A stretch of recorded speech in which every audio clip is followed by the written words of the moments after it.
Testing, testing, 1, 2, 3. Testing, testing, 1, 2, 3. Testing, testing, 1, 2, 1, 2. Hey there, hi there, ho there. This is RHJunior, RHJunior Reality Check coming to you live over the internet, also known as that series of tubes by which we obtain the YouTube, the internet form of the boob tube, by which I bring you this new broadcast of a little thing I like to call spleen squeezins.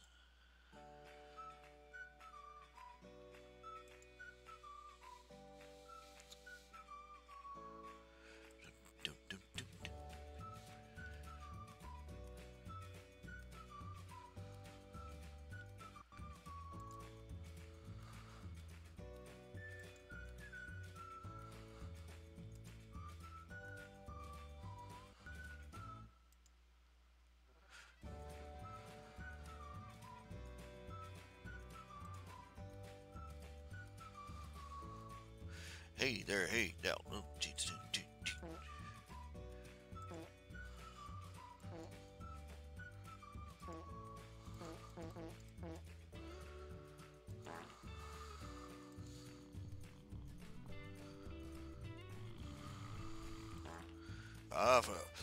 I feel better.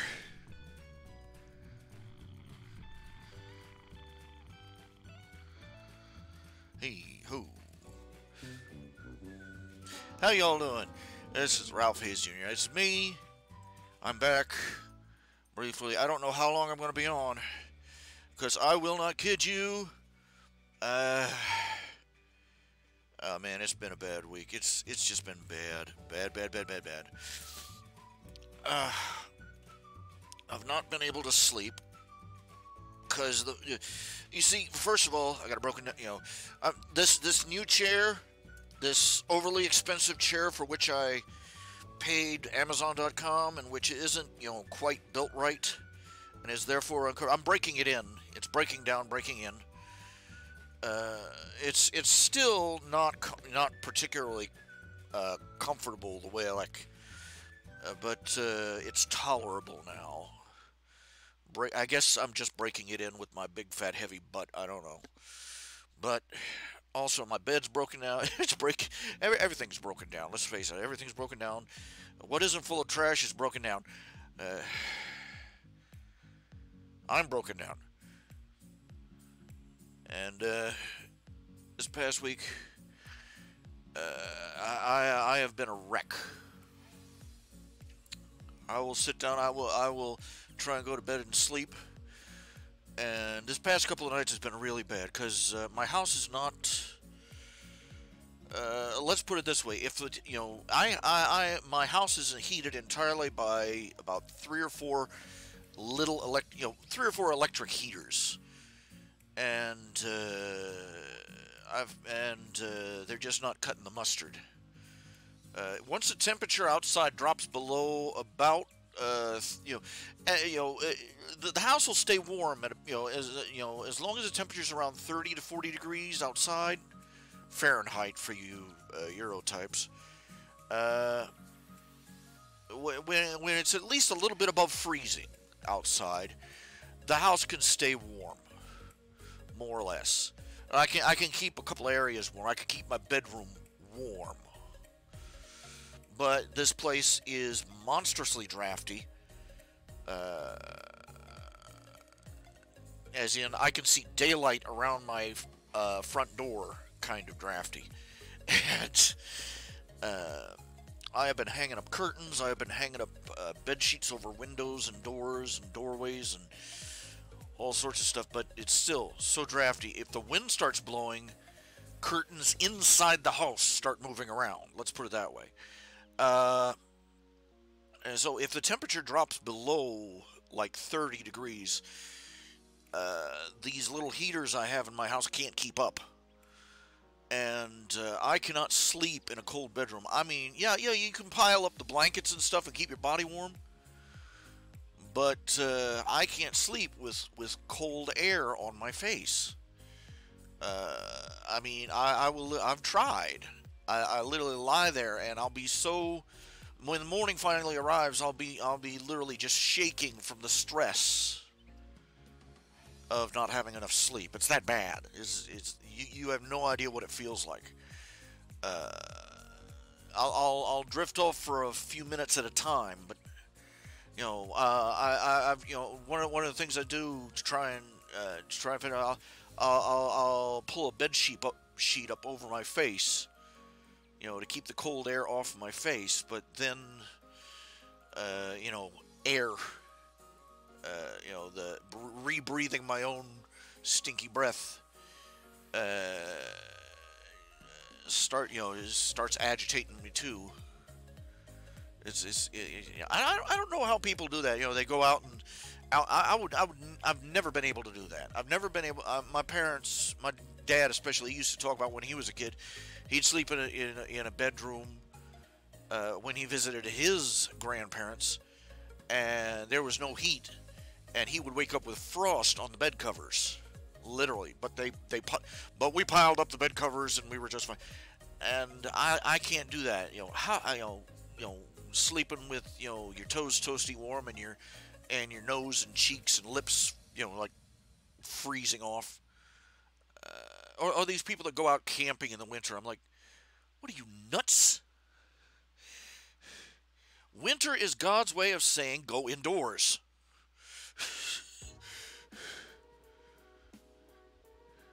Nature is not for you.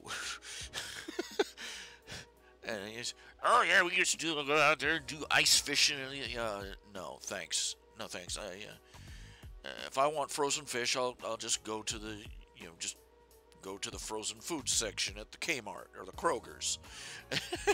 No. Heck no, actually. But I can't sleep like that. It's agony. Have you literally been so tired you're just weeping from exhaustion, but you can't sleep? That's what it's been like for the past 2 or 3 nights, because the temperatures at night around here have been dipping down to 22 degrees and lower, and it's just all systems are shut down, Captain. Can't hack it. Can't do it. Okay, I had the music a little too high. Let me turn that music down a little bit. Okay. I hope you can hear me out there. Hey, Ben Shakar. I don't know how long I'm going to be online. I don't know how much I'm going to get done. Don't know if I'm going to get anything done remotely resembling work. Because I come in here after a night of almost sleeping. I'm just wrecked. I haven't showered in a couple of days. At least, ooh. I don't worry too much about not showering very often because, it's the cold keeps everything fresh. But get a shower here, but I'm just not able. Freezing cold house and freezing cold weather outside. My good Lord, I could never survive in Canada or, God forbid, Alaska. I'd be one of those people that the midnight sun drove barking mad, and, or who I would go I would go without sleep for a week or two because of being too cold or because of the sun always being up, and I'd be like, and then he snapped and wiped out a small village, and no. Oh, there are days I regret. For a brief while, for a year, so I lived in Florida. In Pensacola, Florida. And there are days I regret moving north again so much. I mean, summer is miserable. You rot to death almost in your own sweat. Oh, that was one of the things about living in Florida is the humidity got into everything. Clothes, I didn't wear clothes out. They rotted off you. Basically, they just disintegrated from all the moisture and the heat and your sweat and everything else. And You have no idea. I have this. I have a garage electric heater. You know, the kind that plugs into a 220 outlet, sitting next to me, sitting right next to me. I've got my hand on it, and it is. I can't turn it up full on because it's gotten up. It's a couple of years old, and it's showing its old. You know, its teeth are getting a little long in the tooth there. And so I have, you know, it's got two heat settings. It's got three heat settings, 1, 2, and off. And if I turn it on to 2, the heat keeps shutting off on it, or it throws a breaker. You know, it's got a little built-in breaker for. You know, this trailer's an old piece of crap, and so I have to keep it running on 1. But even on level 1, it's supposed to be enough to heat an entire garage. And if there was ever a building that had, you know, like no insulation and no, you know, just terrible for that sort of thing, a garage would be it. But this trailer is actually harder to heat than a garage. What does that tell you? But anyway, I'm sitting right next to this heat and letting the hot air heater and letting the hot air blow on me. Just to stay warm, and even so, you know, my toes are froze. Just, you know, like cold little bricks. And this has really had a toll on me this week. I get up in the morning after, you know, I can't sleep at night because my bedroom is too cold. You know, I can bundle up in blankets, and I have a heater going in there 24/7, and it's still, you know, just having my face exposed to the cold is enough to keep me awake.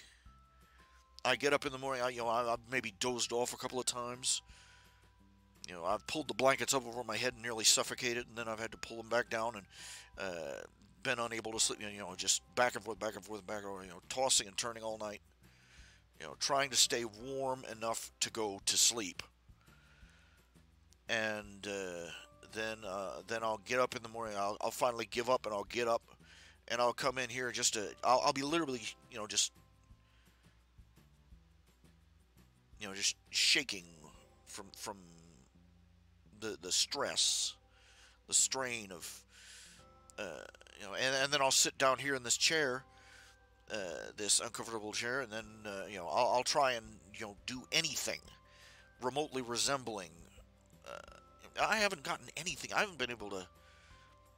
So much as I can't focus.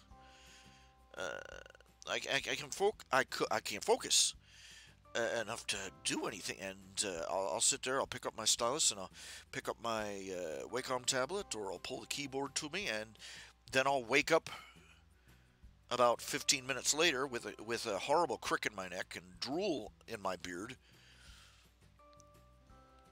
And you know, and then I'll keep doing that over and over and over again until it's nightfall, and I'm supposed to try and go back to sleep again. So, yeah, it's been kind of a fun week. You know what I'm saying? I'm just in all directions at once right now mentally. I can't focus on anything. I can't think straight. I can't. So, but I can at least talk. I can shoot my mouth off. If I can do at least that much, I can do a live stream. You know, so a live stream is something.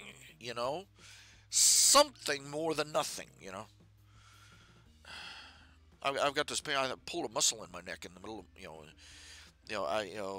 one of the things I do during one of my, you know, endless nights of pain is I'll end up sitting on the edge of the bed with my pillow, you know, with my blankets wrapped around me and pulled up over my head like a cowl, and then, you know, just not able to, you know, not too tired to get up, but too tired, literally too tired to stand up, turn around, and climb back into bed.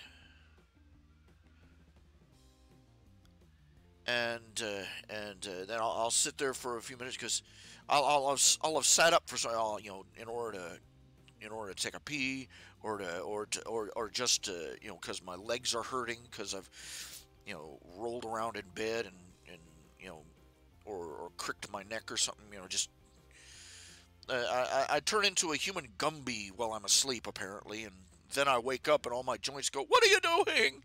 And I have to sit up until everything stops hurting. and I'll sit up, and then I'll be sitting there for a while, and I think, I really ought to lie back down, and then I'll wake up and I'll have slumped over to one side. And so at some point in this, just cycle of insomniac hell, I pulled a muscle in my neck. It hurts to even shrug or to move my head too much. So you can imagine what that's doing for my temperament right about now. Uh, the most I manage to do, I'll stay awake for about 10 minutes sitting here at the desk. I'll crack off a couple of emails or something, but beyond that, I've just most of the sleep I've gotten is sitting up in this chair, which is just as bad because I'll wake up again hurting because I'll slumped over to one side. My legs a little bit twisted, and my knee, and all my joints and muscles, cramps and twisted everything. Winter is hell, okay? Winter is hell if you do not have a warm, cozy, properly insulated house. And if you do not have a nice, comfortable, decent bed to lie in. What I have is basically a futon couch. I just folded it out into the bed format and just left it that way. And I've been sleeping in that for the past 7 or 8 years. The mattress desperately needs replaced. I'm going to have to order it online and have it delivered to me whenever, but there's about $100 or so, and I'm going to have to have them delivered to me, or just, like I said, my mind's all over the place. I'm rambling. I'm rambling because I'm half crazed. Okay, now, tip for everybody. This is why kids get so... you know how kids seem so energetic when they ought to be exhausted? Weird fact, they get that way when they are exhausted. A lot of these kids that are supposedly suffering from ADD in school, it turned out they looked at it, what it was sleep deprivation. Because little kids especially, they get more distracted and agitated and excitable and everything else when they are suffering, from a lack of sleep. And our glorious educational system has little kids waking up at 5 in the morning to catch a bus to ride 2 hours to get to their collective, organized, communal school, and coming home doing 3 or 4 hours of schoolwork, and then trying to squeeze the rest of life into whatever's left over. And so these kids are coming, getting to school, and they don't have any, they haven't had any sleep, and they're wound like a clock that's been wound with a pair of pliers.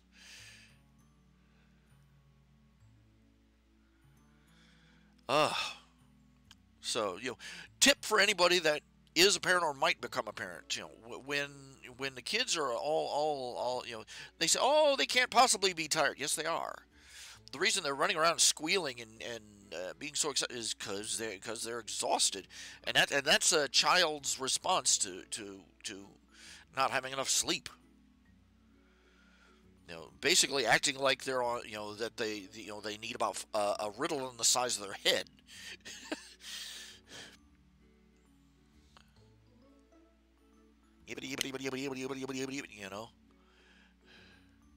And right now, that's the way I am. I'm 47 years old, but apparently it affects everybody at every age. It's just older people are smart enough to slow down when they get like this and lie down and sleep. I can't, because I seriously, once this house started warming up, when the temperatures hit the 30s today, I should have gone to bed and slept in the middle of the day, and then sat up and suffered through the night. But I keep falling asleep in my chair, and about the time I think, I'm really exhausted, I really ought to go to bed, that's when I fall asleep again for a couple more hours, wake up and think, oh crap, I did it again, and so I check my email and I get ready to get up and go to bed, and then I fall asleep again. I'm really sick of it. Yes, I know about sleep apnea. I know about all these other diagnoses that people come up with. I love how everybody's concluded that snoring is responsible for every physical ailment that old people have suffered since the dawn of time, and that we've only figured this out now. Oh my gosh. It's amazing how our ancestors all keeled over dead from, at the age of 20 from snoring, isn't it? No, it's another. There's probably a medical point to it, but I think most of it is just another medical fad.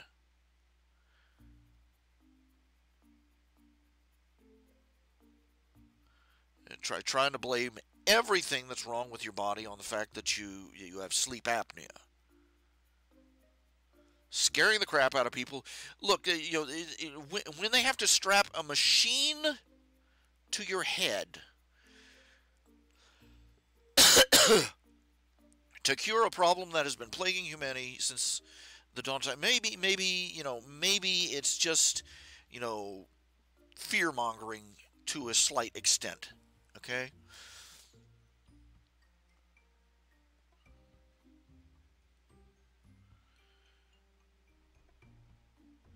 The fear mongering about cancer that reached a zenith when they start, or maybe a nadir, when some scientific survey, study concluded that drinking water caused cancer.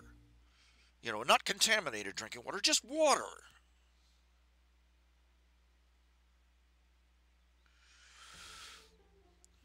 So, and yeah, it scares the crap out of people. Anybody, hearing something sound like a warthog sucking mud through a 50-foot garden hose is going to scare the crap out of anybody. You're lying next to somebody that sounds like all night long, and you're going, that's not going to sound right. But people have had the problem of snoring, since Adam and Eve. So, take that with take that whole, it's causing all sorts of strains and problems on your body.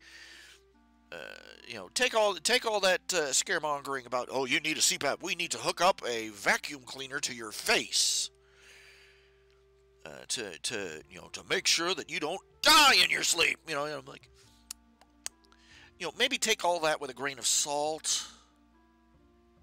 Just an eensy weensy one. Yeah. I tried to use a CPAP once. I could, my doctors all, I'd gone to several doctors. I'm fat. Okay, I'm fat. I've got problems with the glands in my leg that make my lymphatic system means my legs swell up like balloons, and stay that way all the time. I've got medical problems, but the doctor got wound up by the fact that I'm fat and I snore. And and when I have sleep apnea, which means my breathing stops from time to time while I'm asleep.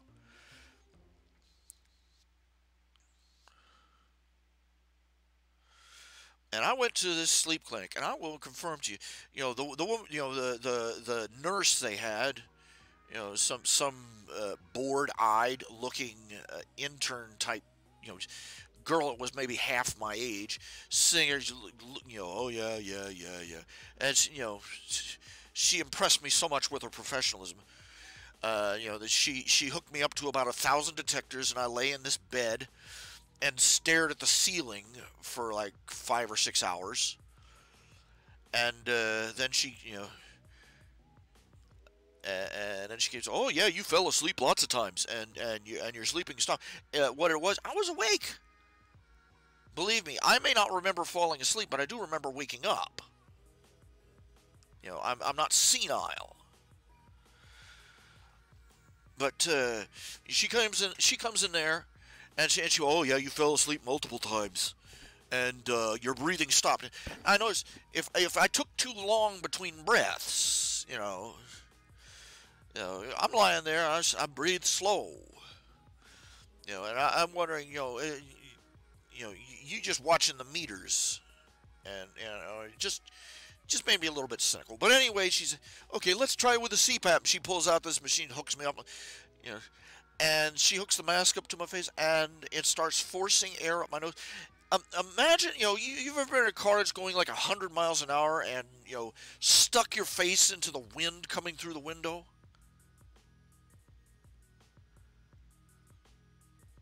That's kind of what it feels like.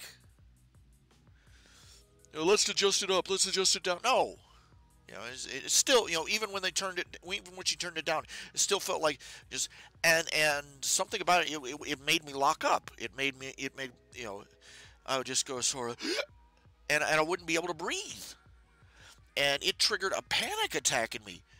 Just wearing the mask and having that air trying to blow its way up my nose, force its way down my face, just triggered a panic attack. And she pulled it off, pulled the mask. I just like, please take it off, take it off, take it off. And she finally took it off. Tried twice to put the thing on.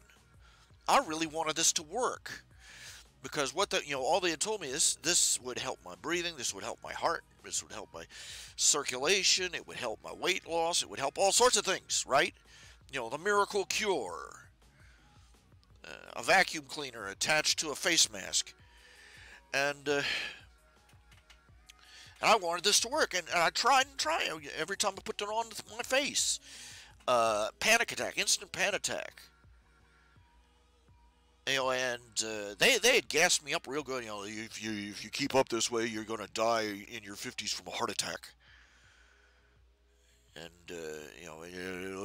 this is gonna cut 20, 30 years off your life if you don't fix this. And I was seriously worried about this. And then I couldn't wear the CPAP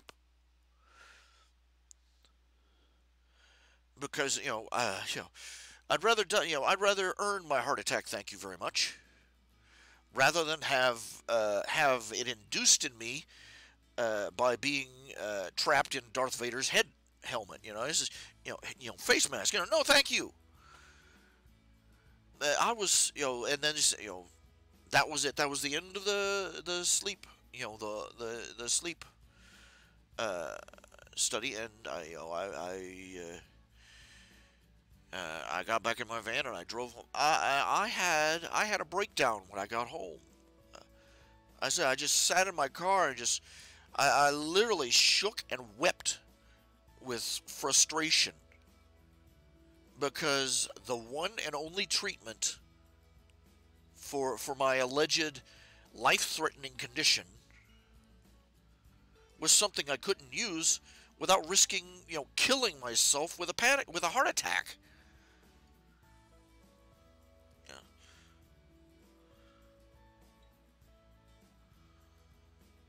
Because I knew it would come to a heart attack if I'd have kept that mask on much longer. Because I mean, you can't imagine what a panic attack feels like unless you've had one. I was so frustrated, and I decided, fine, I'll just die there. They tried hooking me up with an oxygen tank. I couldn't do that either. Again, same problem. Stick that pipe up my nose. It was just one of those oxygen concentrating machines.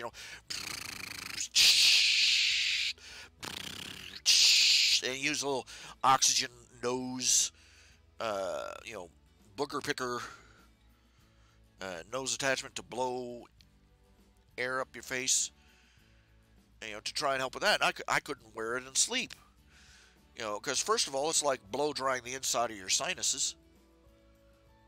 Unless they attach the thing to a moisturizer, a humidifier rather, a moisturizer.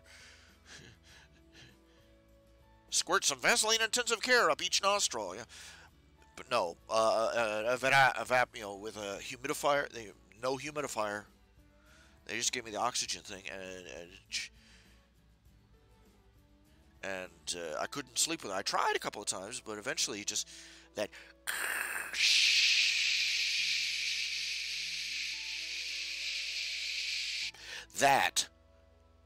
going up my nose. It felt like my eyeballs were being freeze dried.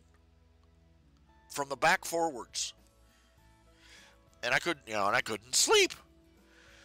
Great. So this, the cure killed him. That would be terrific.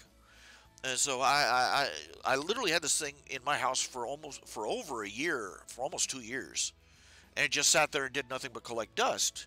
I tried to maybe use it 3 or 4 times in that entire time, and I couldn't do it. Finally, when the inspection guy came by, I said, "Take it home with you. Just take this." It was all it was doing was sitting there collecting dust and collecting Medicaid payments for the people that gave it to me. And I'm like, "No, okay, just take me off this. Just put it down, patience recognizance or whatever you call it. It's not doing anybody any good sitting there collecting dust, and it can't do me any good if I can't sleep with it." And it was a setup too. It was a big mechanical thing, singer, gargling and wheezing like you were in intensive care in a hospital, and they even gave me an oxygen tank, in case of emergencies. It's regulation. They give out one of these oxygen concentrators. They also have to give you an oxygen tank. There's a 5-foot tall tank with a valve on top. Like you know what they look like, and it sat there in my kitchen taking up space.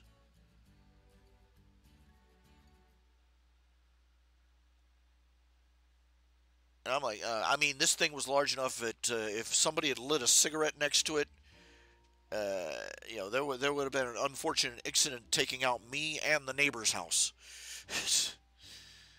So I was kind of glad to see that gadget and its accompanying emergency oxygen tank go.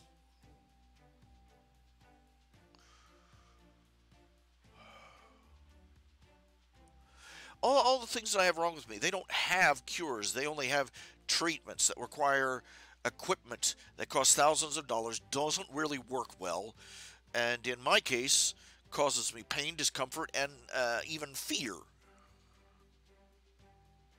To no good end.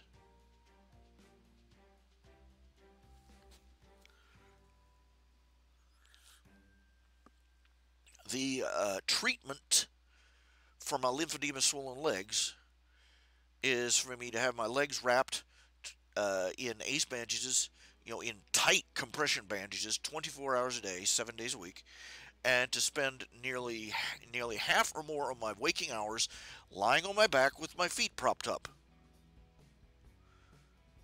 which would leave me unable to do even as little as I am capable of now.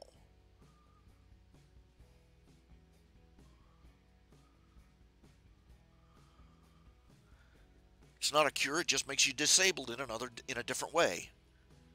It's like getting a wheelchair with no wheels. Oh, I can get upstairs now. Clunk, clunk, clunk, clunk, clunk.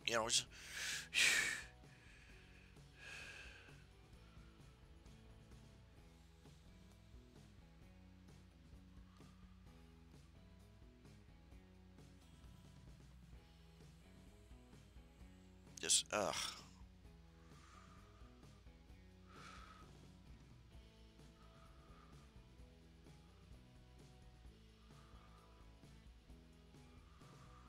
I've had kidney stones, I've had gallstones, I've had my gallbladder removed, I've had 2 different hernias that had to be patched up. And every time the doctors look at me, they oh, we've got something we found. It's like every time they look at me, it's uh-oh. And it's not always anything to do with obesity either. I'll say that much. I'm sorry. There are certain I believe they called it diverticula in my intestines. And no, that's not a consequence of obesity. And that's the thing of it. Last it's been checked, my blood sugar is fine.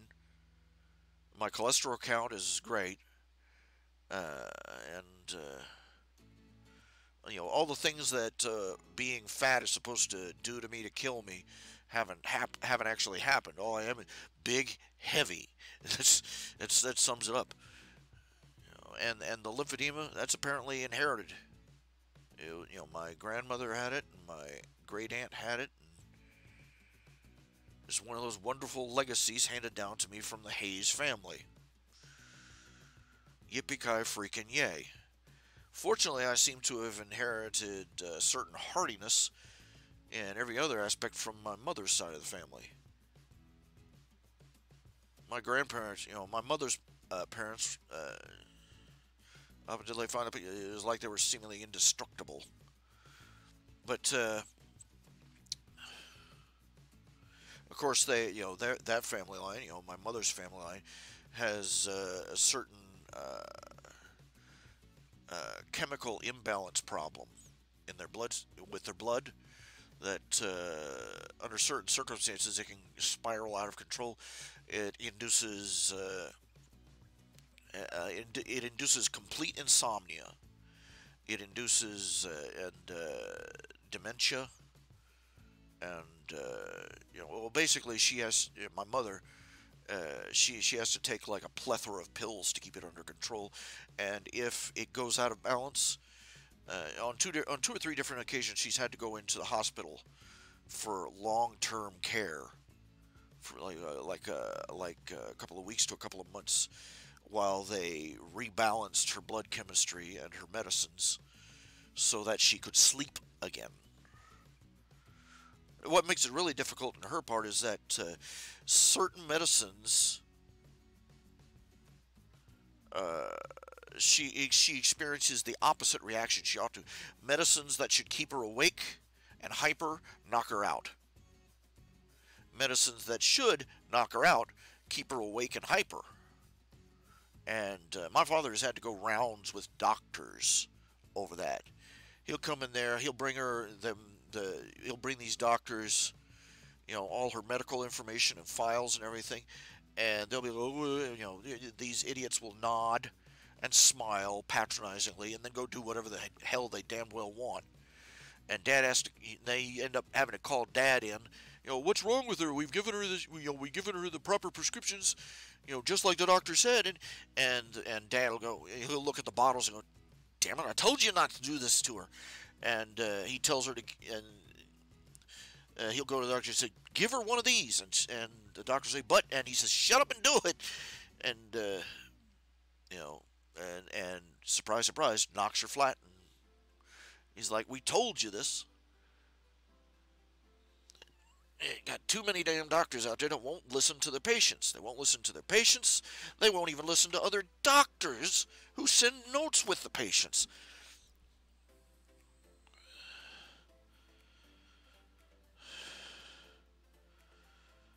I'm a little irritated. I have a guy that's supposed to be my personal doctor, my quote-unquote family doctor. I haven't seen him in over a year. I generally try to avoid going to the doctor. I don't do regular checkups. I'm too stubborn for that, I guess. That, and I hate going to the doctor and sitting there for hours just so he can poke me for 5 minutes and tell me something I already know. I've lived my whole life with, I go to the doctor when I'm actually injured or sick. Not just so they can do a 5-minute checkup and then whack my insurance for a few $1,000s.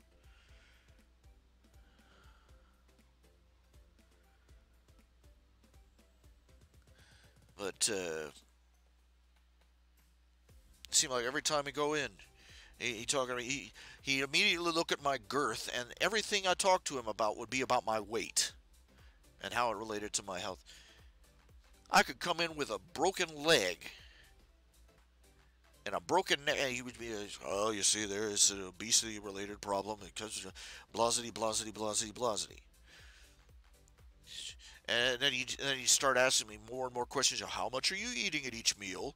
How many meals are you eating a day? How much, what kind of exercise are you doing? Just patronizing shit. Pardon my language. Dang, I get so sick of the guy.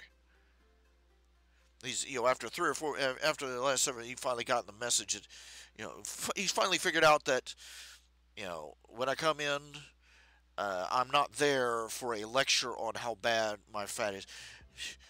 "Sir, you are severely overweight." No shit. I thought the reason the floorboards were creaking under me was because of termites. I thought all my clothes were shrinking. And my front door. And my car. I thought that, I thought somebody ran my van through the wash. That's why I was having trouble fitting behind the steering wheel again. No, really? This is terribly bad for your health. Oh, you don't say. I never would have frickin' guessed.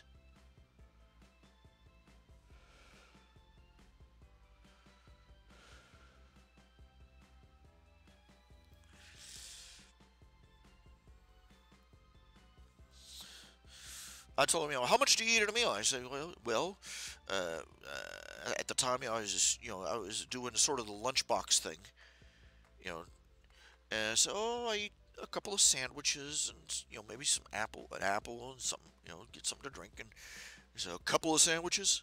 Well, you need to cut it back to one. When I say sandwich, I don't mean Subway, okay? I meant, 2 slices of bread, slice of bologna, slice of cheese. I'm not I do eat too much over time, but I'm not sitting down horking down an entire roast boar at every meal. All right.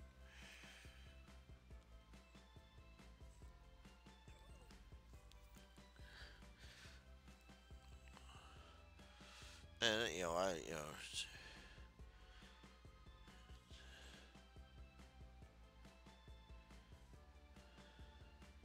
I'm sitting there. I can barely walk because my family's genes have decided to give me the legs of an elephant. So you need to get more exercise. All right, I'll go out and just start jogging again. Yeah.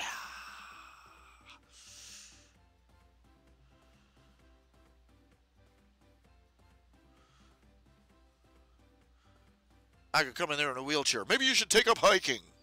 Yeah.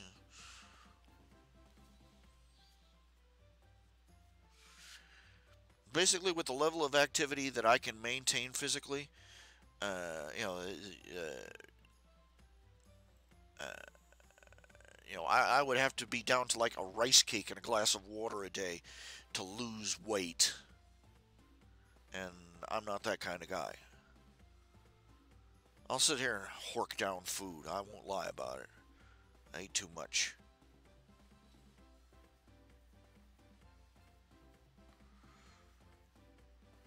But if I don't, all I can do is think about food. I've gone on diet over the course of my life. I've gone on diets 2 or 3 times. I haven't so much as lost weight as sort of delayed the inevitable for a while because I get so sick. I have months go by and I get so sick of the whole dieting fetish. I can't, I reach a point where I realize all I talk about is my weight loss. All I talk about is, what I had for lunch and counting calories. It used to be, if I was hungry, I could just go get something to eat. But no, when you're on diet, you have to go and you have to, if you read all the labels and count all the calories and scrounge for hours through the freezer section at the store looking for something uh, that will fill you up without making you throw up, and that is low enough in calories for you to stay in your limit, and trying to find things that aren't high carb, and all this other stuff. Yeah, and it's all you talk about. It's all you think about. It's all you can think about. And everybody I've ever known who's going on a diet gets the same way. Daniel Meyer, God bless. He's done wonderfully. He's done great. He's doing great, and I mean, shoo, he basically lost an entire human being in weight because he had to, because insurance companies were screwing him over, just shafting him as far as they could. Blame, he basically had to half starve himself and work like a merchant marine to get the weight off, even as far as he has. But half of his posts on Facebook now are about his diet progress. Yes, we've seen the pictures. We do know. Yes, congratulations. Yes, yes, congratulations. Oh, congratulations again. Whole half pound this week. Yeah. Oh, congratulations. Love you, Danny, but really.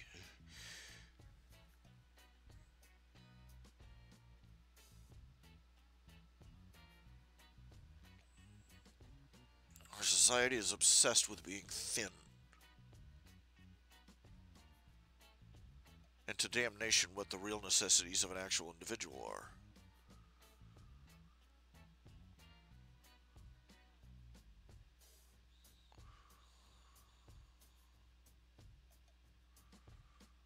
I decided, I reached a point where I decided it just wasn't worth it.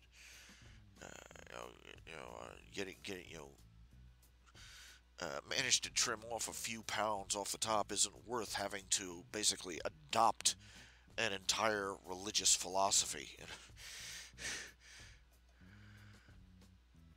It's really what I mean.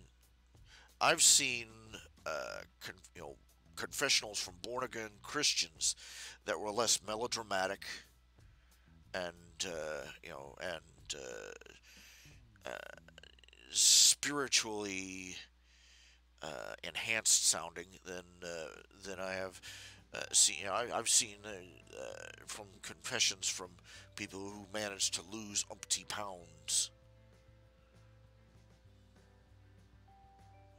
They talk about it like it was a transcendent experience with God.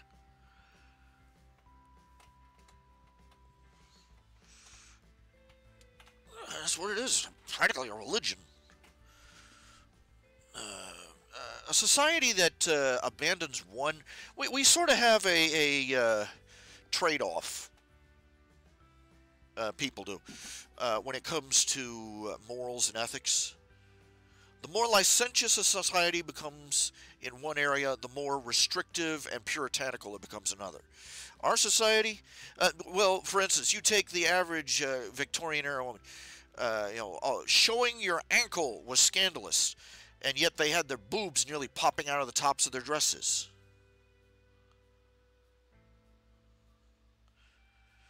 They were so censorious about language that you couldn't even say the word leg. You had to say limb or appendage. One guy who played they were so uptight that, according to legend, they used to put bloomers on the legs of pianos because they looked too shapely. I mean, good Lord, and yeah, at the same time, you couldn't say, you couldn't speak of certain things. Yet they were so uptight, and yet at the same time, there are so many euphemisms for a woman's vajayjay in Victorian English that you literally couldn't say more than 2 sentences at a time without inadvertently using one of them. Now, in our society, we've abandoned a lot of the our society has abandoned a lot of the traditional mores. But good night, have we gotten puritanical about the flesh, smoking. Has become the new transcendent sin you can commit in public. The new cardinal sin is to light up a cigarette.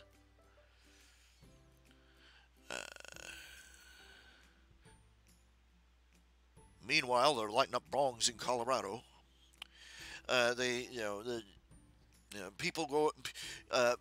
People are out engaging in all sorts of physical debauchery, but getting obese, getting overweight, much less obese, is they will, the judgmentalism and the outright hate. I'm not I'm not just talking about these land whales out there. I'm beautiful at any size, honey.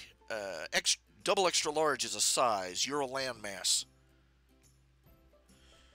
I'm talking about just being on the plump side.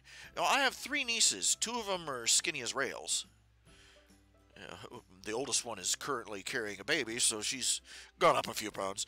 But the youngest one is skinny as a stick. But the middle one, she's sort of zaftig, sort of a little bit, a little bit Rubenesque, I believe the term is. She's sort of a round, softish face, and she looks plump. But in our society, just grab another slice of pie, honey. She's going to. I hate to imagine what what it's been like off stage for her, so to speak, with people sniping at her because she isn't a size 0. Meanwhile, the people that criticize her for being overweight are out there snorting God knows what, doing God knows what with God knows what and who God knows what. But she's the terrible, disgusting person because she's, because she's got soft, pudgy arms. She's a pretty girl. If I catch any of y'all giving anybody, if anybody gives her crap, I'll roll my fat ass over and sit on you until you apologize. I'll show you what fat means. Angry land whale coming your way. Arr! You don't mess with my niece. But this is the funny thing. We've reached a level of society. We got people. The sexual side of things is bizarre. It's reached bizarre portions. Consider that sexual licentiousness. Let's be honest. We're nowhere near what the Greeks or the Romans were, or even a good large percentage of Europe was during Queen Victoria's supposedly Puritan area. But we've got a sexually licentious society that is so uptight about sexual behavior. Think about it. They can go at it like mad minks, but God help a man who whistles at a pretty girl. Sexual harassment! Sexual harassment! I was emotionally raped. He looked at me and said, "Nice dress, honey." Oh, I've been violated. And we've got. It's actually in the law books. This was an actual case. There's a young man and a young woman, making the beast with 2 backs. She changed her. She changed her mind in the middle of sex.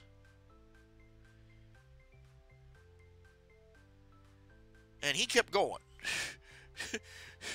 He's at one of those, she's kind of at the point where no stopping now kind of point. And he finished, and she went and accused him of rape, and he was convicted. Because and they and all the details were right out there in the court. He didn't stop when I asked him to. At what point was this? Halfway to orgasm. And he's and they convicted him. And it's actually a law in the books. I forget where, California probably. It's where all the best nuts come from. That a man has to obtain consent, preferably written consent, for crying out loud. You're supposed to, as well as condoms, you're supposed to carry around a sheaf of form letters saying, "I hereby agree to knock booty with this person," I suppose. And after obtaining consent, the man is expected to wait 15 seconds exactly before commencing.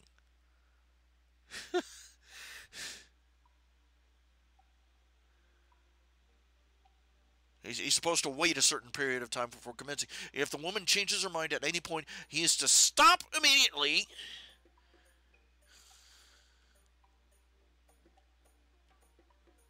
It's like, I'm coming, I'm coming. No, you're not. Squeak. Ah! You know. Yes, we went there tonight, folks. And, of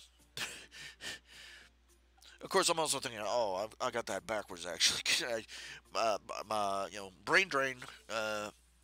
Actually, what it is this was about dynamic entry. The police, when they knock on enter police, this is the police, let us in. They're required by law to stand there and wait 15 seconds before trying to kick in the door. That's where that was. I was thinking of a joke that Rush Limbaugh made about that. But yeah, the man is supposed to go through all this ridiculous rigmarole to obtain permission. He has to, every step of the way. I mean, you know how Black Widows make the Black Widow female is about 10 times the size of the male, and the male has to sneak around. He has to sort of pluck on the strings of the Black Widow's web in a certain pattern, exactly right. Plunkety plunkety plunkety plunk. I'm a guy looking for some nookie. Please don't eat me. And in order to make the approach, so to speak, before he, and his whole life, and the Black Widow male spider's life is in peril from beginning to end. And if he's lucky and she's eaten recently, he'll get away afterwards. And but that is nothing compared to what a man has to go through in our supposedly sexually liberated society.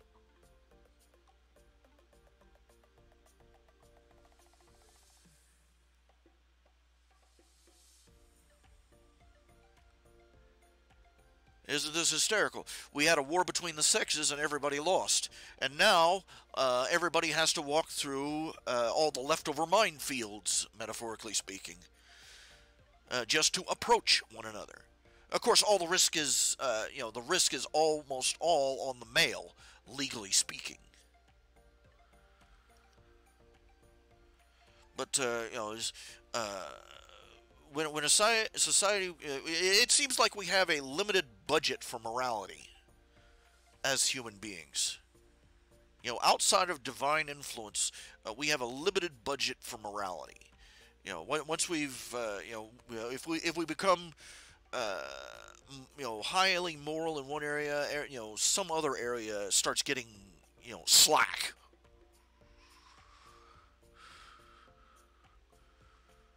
And the problem is nowadays we're concentrating all the wrong places,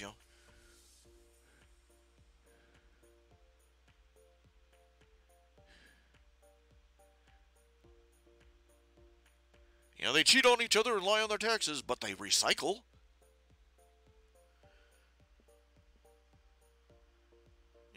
Lacking, if we take away the moral infrastructure, people start making a new one up to fill in the gap.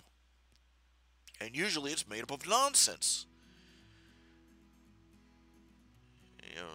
Like a child dressing up a teddy bear to look like, and pretending that it's an absentee parent. Consider the puritanical nature of the left about things like the environment. Did you recycle those? Did you sort your recyclables? We've got to stop global warming and stop the carbon dioxide. Oh, by the way, folks, you should have learned this in grade school. Carbon dioxide is not a pollutant. To keep it real simple, plants need it to live.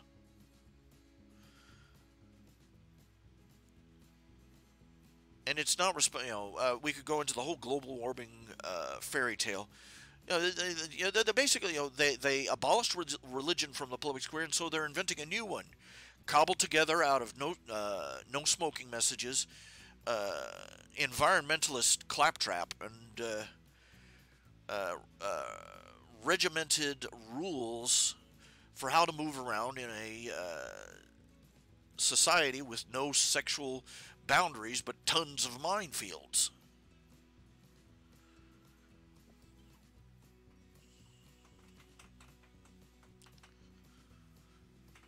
Oh my, what a world. I would not want to be a swinging single in this society. Or in any society, really, but especially not this one, man. It used to be, the worst thing the worst thing that a sleazy single guy had to worry about it was, getting slapped by a girl or having her throw her drink in your face. Nowadays, it's like you walk up to a pretty-looking lady at the bar and go, "Hey, baby, can I buy you a drink? Pretty lady, can I buy a pretty lady like you a drink?" She turns around. "Did you assume my gender?" Waboom! You stepped on the landmine, folks. Found another one. Oh, Pajama Boy. Yeah, remember that guy. Real men don't vote for Trump. Isn't that right, Mommy? How do you manage to look that gay without actually sticking your tongue in another man's mouth? Yeah, and I said it. A man acting effeminate is disgraceful. A man looking effeminate is disgraceful. A man is supposed to be masculine. A man can be sensitive without being effeminate. A man can be tender-hearted, gentle, caring, nurturing, but that doesn't equate to effeminate or feminine or gender neutral.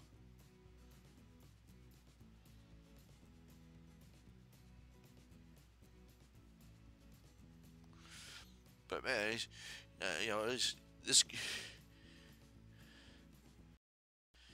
Yeah, Pajama Boy. Picture of picture of this guy, barely, sitting there in pajamas, holding a coffee mug and looking as metrosexual as anything could possibly look without being a store window mannequin in Haight-Ashbury.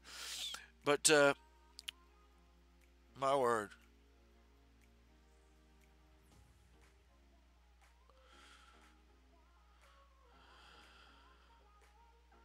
Would I bet that a vegan would take one look at you and cry out that this is a consequence of consuming all that meat and dairy?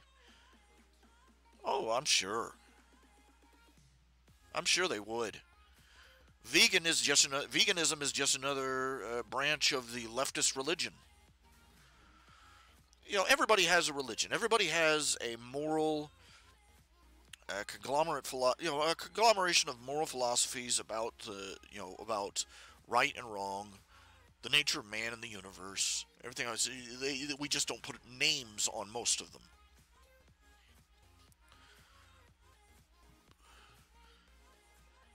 But veganism is just a religion. It's a stupid religion for gullible, stupid, medically and biologically and socially ignorant people.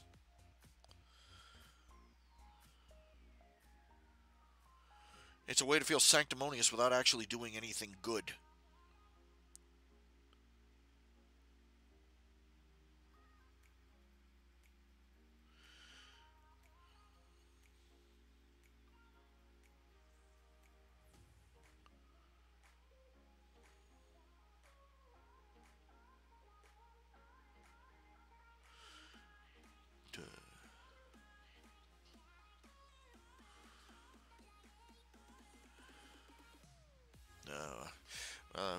Yeah, they would look at it, and there were other people who would look at me and say it's because he's eating other meat and vegetables, and there are other people with a lot more medical sense, frankly, who would look at me and say that I've gotten this way because of all the carbs and sugar I've eaten, and I would have to agree with them. Yes, it's more likely that, because that's the way I'm no scholar, but I'm well read and educated enough to see the writing on the wall when it comes to how people actually get fat. You sit around and you eat a lot of sugars and starches. And what are starches? Starches are nothing but another version of sugar. And carbohydrates, what do they break down into? Sugar. It's sugar. So it's all the sugar and carbs in our diet.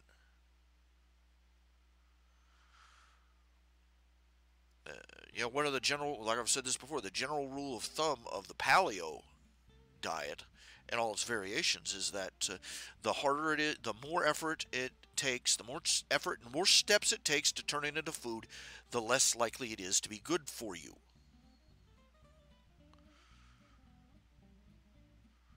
Consider that it takes very little to turn, say, relatively speaking, it takes very little processing to turn, say, a fish or a cow or a pig or a chicken into food.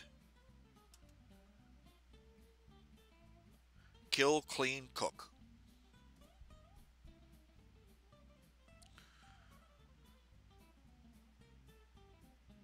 But, and to render, and to make lard and tallow, incredibly easy.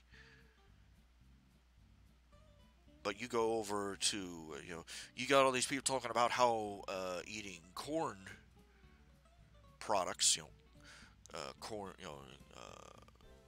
corn flour, all these grains and stuff. You know how much effort it takes to turn a field of grain into a loaf of bread. You know how much effort it takes to turn a field of corn into bottles of corn oil. Or into vegetable shortening.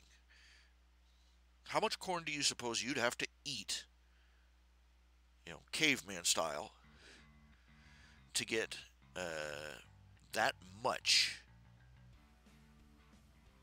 vegetable oil into your system normally, as opposed to having a factory pre-digest and concentrate it for you?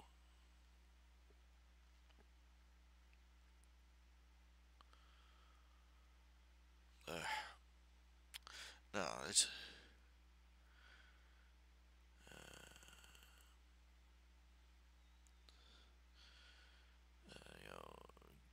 this is human nature. This is fallen humanity. Uh, the truth always lags behind.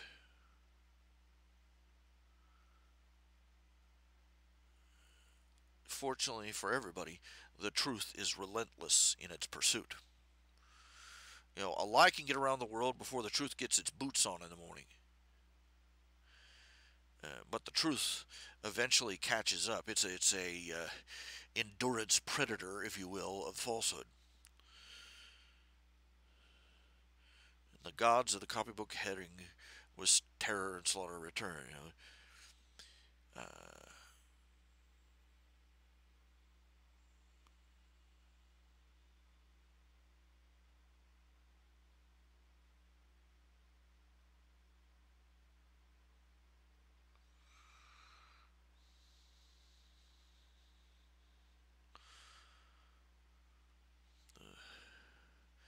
Uh, the gods of the copybook heading was a poem by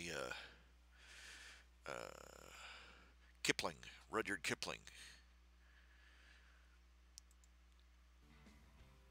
And it was basically described. It was a story basically about how people raced off ahead with all these wild theories and progressive concepts, and all these, chasing after nonsensical,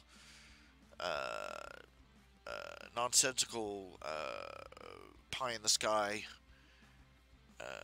fantasies, and the old truths.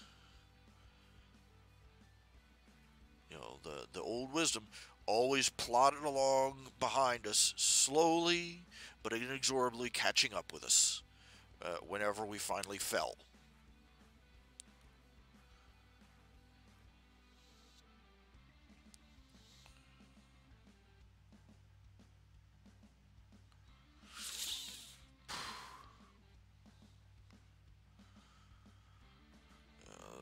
For instance, what you were saying about the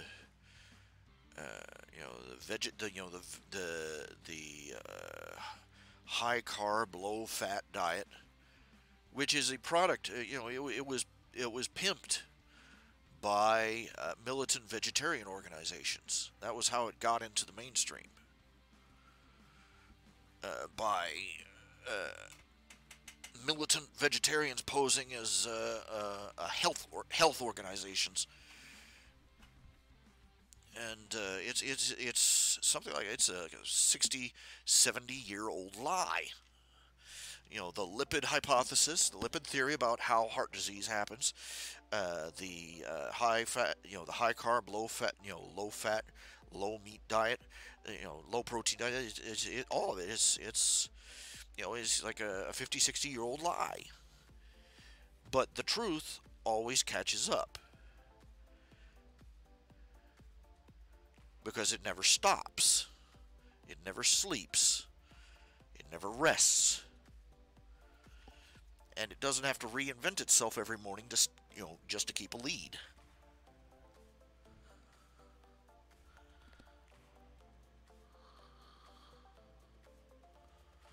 The people who, for instance, you want to talk about that, you talk about racism. The same, most people are not told. The Ku Klux Klan was founded by the Democrat Party. This should not surprise you that Senator Byrd was a Grand Kleagle of the Ku Klux Klan. And if you think he was a former Grand Kleagle, I got a lovely bridge somewhere to sell you. And Senator Byrd, Grand Kleagle of the Ku Klux Klan, got elected. He's called the conscience of the Senate by other Democratic congressmen. What does that tell you about the rest of the Senate? It was the Republican Party that formed the NRA. It was the Republican Party that pushed for the end of slavery. It was the Republican Party and the NRA that formed the NRA that went down to the South and helped arm and train black communities so that they could defend themselves from the Ku Klux Klan raiders. It was the Republican Party that voted in the civil rights movement. I can show you, all the references. It was the Democrat Party that voted against it, that blocked it, that turned against it. No. And if anybody ever tells you, oh, well, at one point the Democrat Party and the Republican Party switched sides. No, they didn't. First of all, this is just something that they fabricated. There's no proof for it. It's the big lie, trying to cover the fact that the Democrat Party is a party of racism. It's just that the Democrats have gotten smarter over the years. Instead of the racism of black people are inferior, they've gone with the black people need our help and support because they just can't seem to do anything for themselves, and we need to. The racism of low expectations. It was welfare that it was welfare that did to the black family what the Ku Klux Klan never could. Between them and Rosa Parks, between them and the founder of the Planned Parenthood, who was a militant racist who openly stated that the black race needed to be decimated and eventually obliterated. Between those two, the welfare handouts. Guess which presidential candidate said, "I'll have those niggers voting Democrat for the next 100 years." Guess what? It wasn't Ronald Reagan.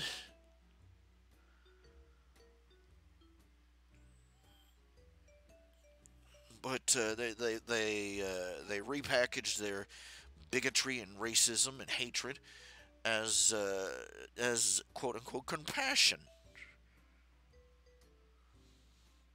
It's the biggest shuck and jive of history. And managed to convince everybody else.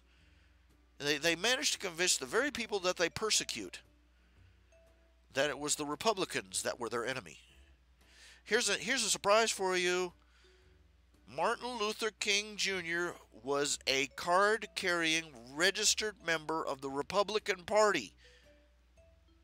And he openly stated that the Republican Party had the best interests of the black community in mind, and that it was the party that would take the best, that would do the best by the African American community or the black community.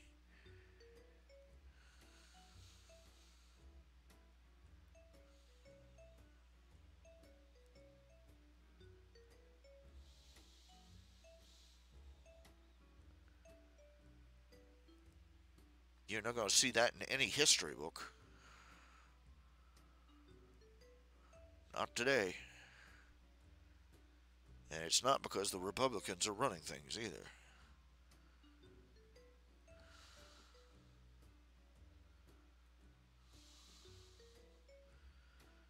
No, we're not anti-Semitic. No, they just side with the Muslims, the Muslims and the Arabs against the Jews whenever they possibly can. They expect the entire nation of Israel, this tiny little postage stamp-sized nation, set aside, restored to the Hebrew people. They expect those people to just lie down and die, and let the Arabs and Muslims in the area march right over their corpses. To their shock, dismay, anger, and outrage, the Jews had the audacity to shoot back. From now, ever since World War II, they learned their lesson. From now on, they shoot back, and they don't bother asking questions if you come on to them with a hard attitude. And I say, God bless them, more power to them.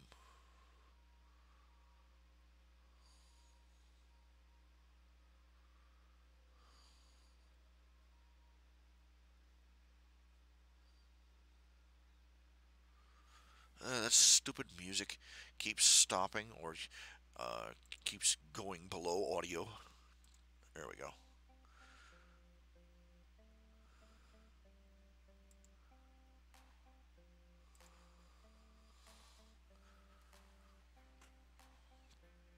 Oh, mercy.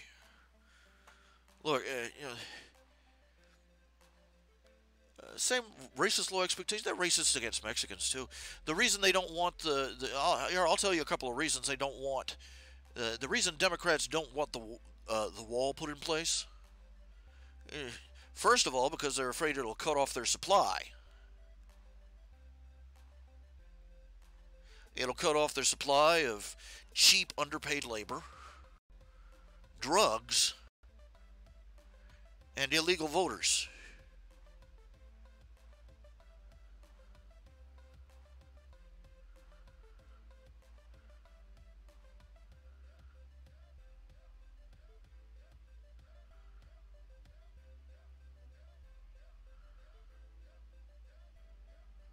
Bill Clinton said there, I can't stand to live with Hillary even with the dope. If they cut me off, I'll have to kill myself.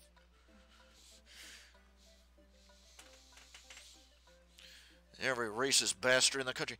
Every racist bastard. Well, who will pick our cabbages and dig our carrots and pick our apples if you keep all the illegals out? Lazy bastard. What it comes down to is they don't want to look. You are taking these illegals who are coming into the country. You own a company or you own a farm, and you're taking these people in. You are breaking. You break the labor laws.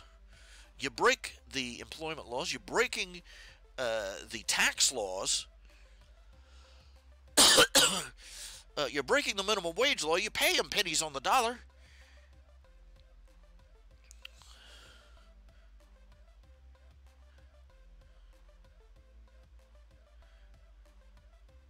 You don't pay any Social Security tax on them. You don't pay income tax on them. You don't pay Medicaid tax, Medicare tax. You don't pay any of it. You underpay them. You pay them a fraction of what a legal employee is required to be paid. And you're calling us the racists for wanting to keep these poor people away from you.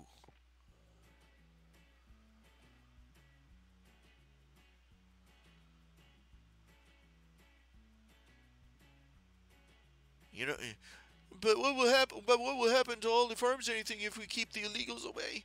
Well, those poor widow farmers and companies will have to go out and actually hire people legally and pay them a legal wage instead of practically slave labor. Poor things. If the Democrats thought if the Democrats thought for an instant that the Mexicans coming across the southern border were going to vote Republican, you would be able to see the wall would already be up and you'd be able to see it from orbit.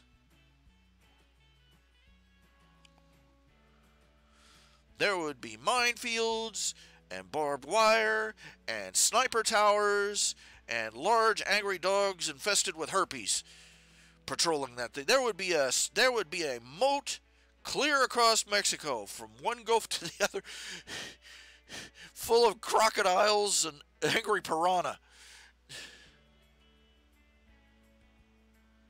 And they'd be all patting themselves on the back how compassionate and enlightened they were all for getting that wall up.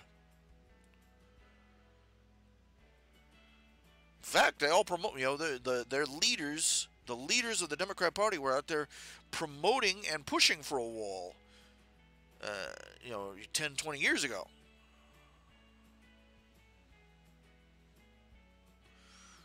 Largely because they thought it would never be built. They figured it would end up like every other government promise.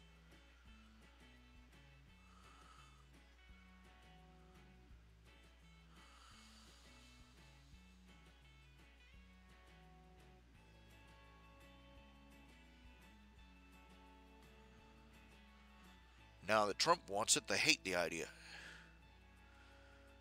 It's Republican, now it stinks.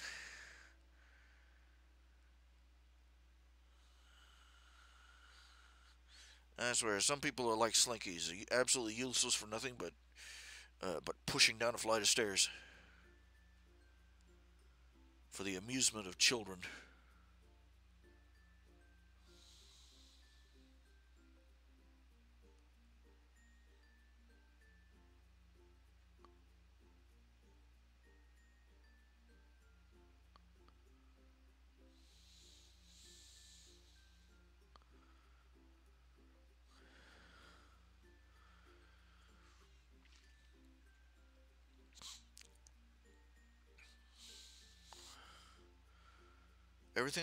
Everything the left does, everything those on the atheists, the humans, however you want to put the people, the armies, the nations, the societies, the governments, the militaries of the left. The playbook is always the same.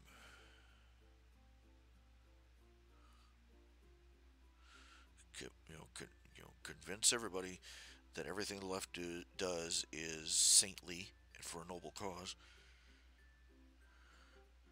and then convince everybody that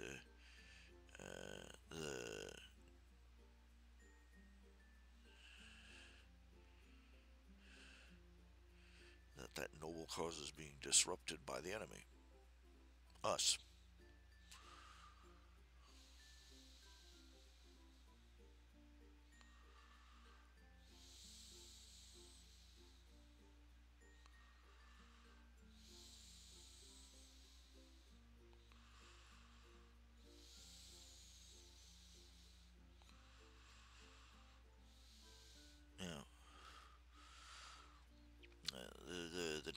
The left operates by selling bogus virtue.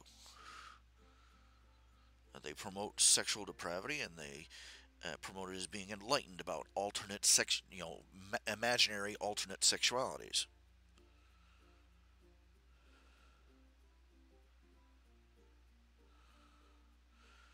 There's only two versions. There's only two genders, and there's only two versions of sex. One, sanctified within marriage, and two, sin.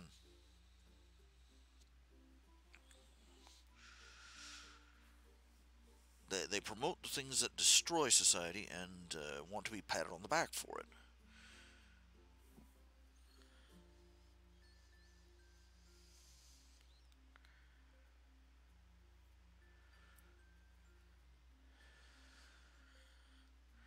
Now, there was and they're going to force it down everybody's throat with a riot hose. Now, on that, I saw a critique. A guy was talking about how social justice issues had ruined most entertainment. And he goes on, I don't care that you have, I don't care that you have a political message or not. I just don't want it forced down my throat. People don't go to the movies to see a social message. They go to see a good story. And as much as he's saying, it was, as much as he was saying, it is true. That the reason that these social justice warriors were failing so hard is because that they were pushing it. They're just pumping it down everybody's throat, like I said, with a riot hose. But I think he missed a step. I think he missed a point. I don't care what your political view is that I just tired of having it forced on me.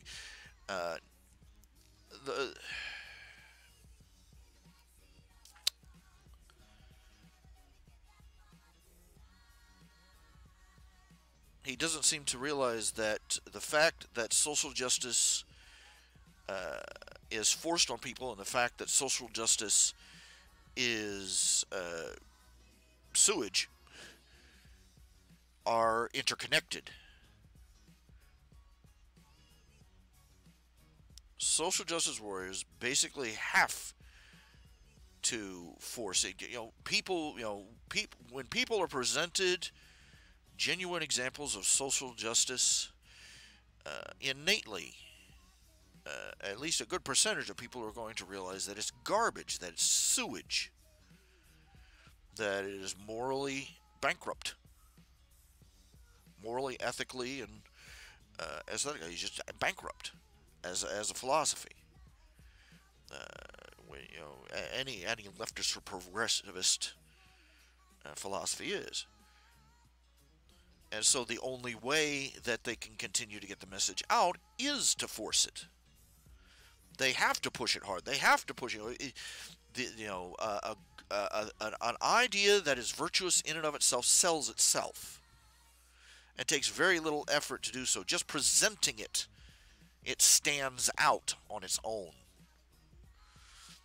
Even when it's presented by accident, objective, moral, ethical principles shine. But leftist ideology is sewage, and they're only going to get it out the pipe at high pressure. Because that's the principle of propaganda. Propaganda 101. You have to, you can sell any idea, and especially if it's a bad idea, you have to repeat it over and over and over again. You have to make it loud and brazen and repetitive and impossible to escape, avoid, or resist. And you batter people's defenses down with it until finally, either out of mob rule or out of sheer exhaustion, they start internalizing it, accepting it, believing it. This is the fundamental principle behind Hitler's propaganda efforts. Repeat the big lie often enough, it becomes the truth. Why?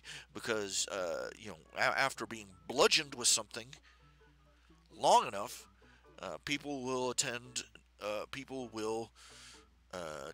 to find ways to absorb it, just so they can stop getting hammered in the head.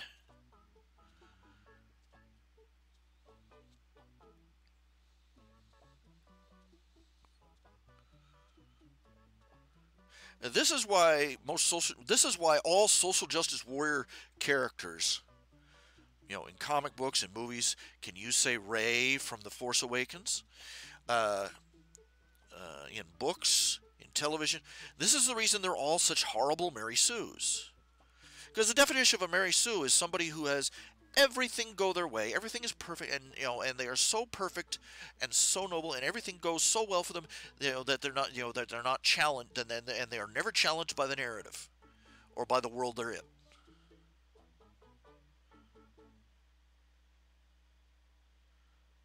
That's the only way, that social justice warriors can push their idea. Because for a social justice warrior character to be questioned or to struggle in any realistic way, or to face any kind of, think about what social justice warriors say about their opposition.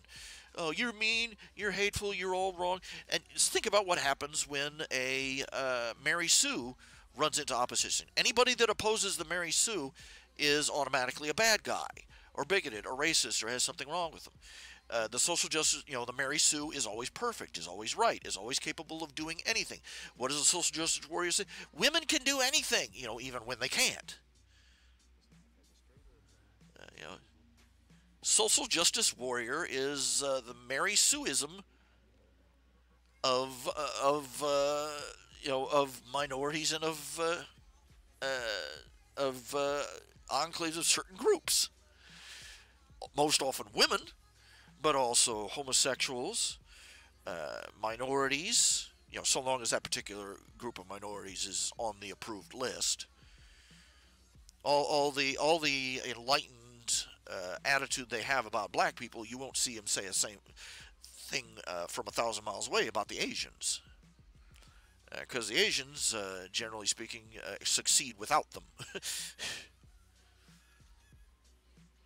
you know, and they're always, the social justice warriors present their flagship group as being perfect, as being able to do no wrong, and then anybody that opposes them is a Nazi or a sexist or a racist or a homophobe, etc., etc., etc. The social justice warrior movement is the militarization of the Mary Sue.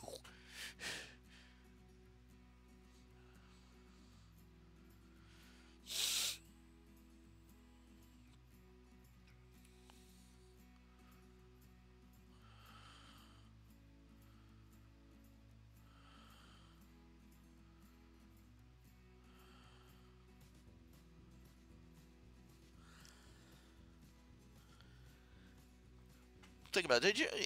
If you want to take anything away from the topic tonight, there it is. The social justice warrior movement is basically the social activists trying to make themselves into Mary Sues.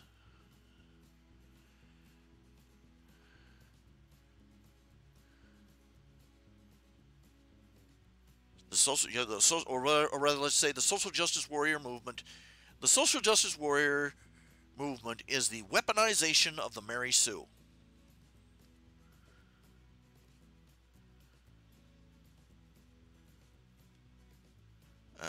The Mary Sue has made the leap from the pages of badly written fan fiction all the way to real life, where if you criticize a female character for being a badly written, awful character, you're a sexist, you're a racist, you're a Nazi, because she's Mary Sue and she's perfect, and you're opposing her. That makes you evil. If you criticize an absolutely god-awful remake of a classic movie like Ghostbusters, you're sexist, because they're all female, and that's the only reason you don't like our marvelous movies, you sexist, racist, bigot, Nazi, homophobe, sexist face. Yeah.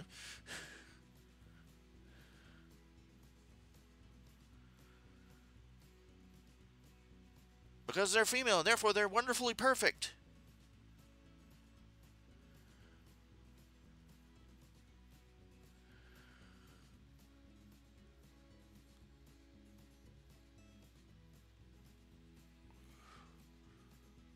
And if you portray a social justice warrior, you're using straw men against our wonderful Mary Sue.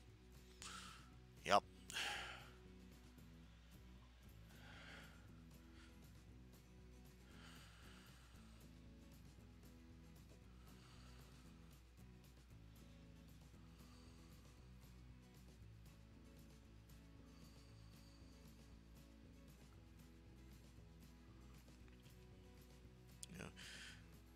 look at it, take it live and take it away,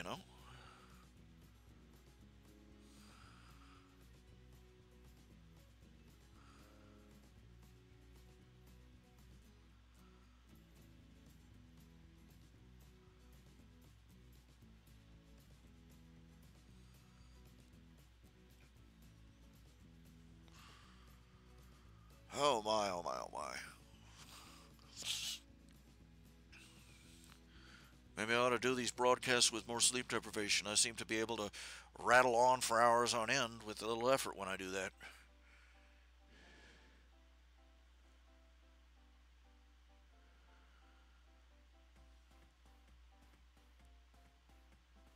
You know what I want for Christmas?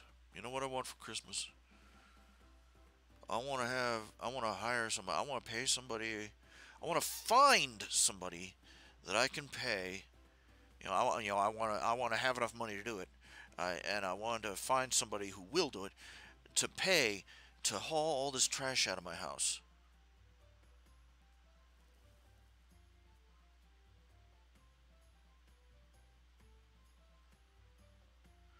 My house is a dump. It's full of garbage. It's full of bags of garbage, and it's full of junk that I need to throw away.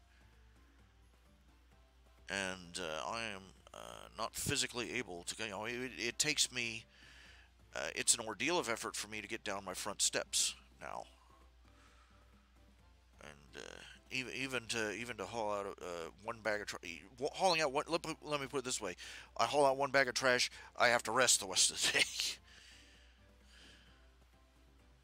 I hate it. I hate it.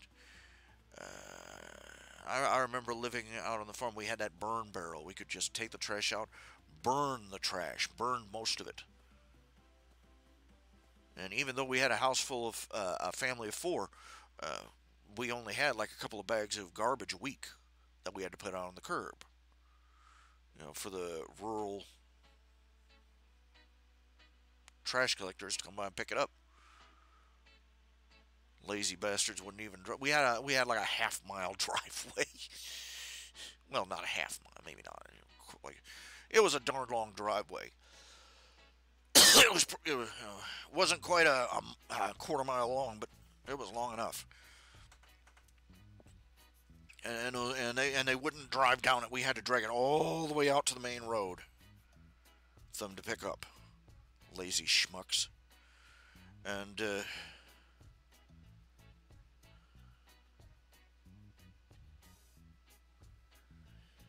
but we still just being able to burn most of our trash. And another place we had a coal. We lived in a house with a coal burning and wood burning furnace. Oh, Lord of mercy. That was a load of laughs. Black coal smoke and dust and wood, and ash. We burned most of our trash. All anything that was flammable or even remotely flammable went into that furnace. And we hauled out buckets and buckets and buckets and buckets of ash. Dumped it out in the garden plot out back.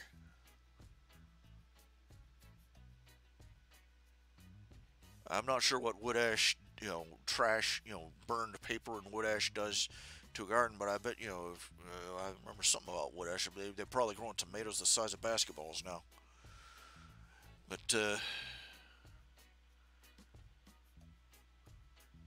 we had a trash heap, a burning, a burn yard, a burn barrel, and a compost heap. Out here, I haven't got either of those. It's all got to be hauled away by municipal. Well, not municipal, a private company, but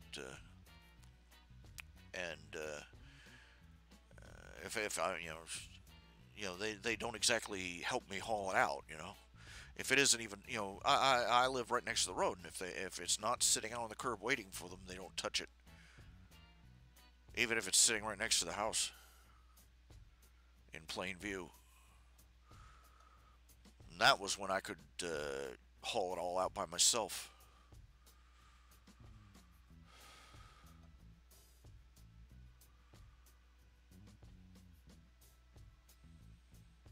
As it stands, I'm behind on my bill for them. So I'm setting a little money aside. I'm behind on everything. I'm always behind. Everybody's behind. I don't know of anybody who is ahead of the on the. I don't know of anybody on my rung of the economic ladder who is ahead of their bills. You know what I'm saying? Nobody. They keep inching the ladder upwards. Anyway, yeah.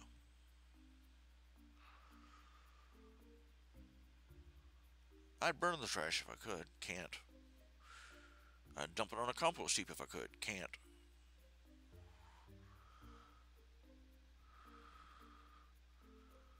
I'd pay somebody to come into here and haul out everything that was in a trash bag. Can't find anyone. When I can find somebody, I don't have the money to pay them.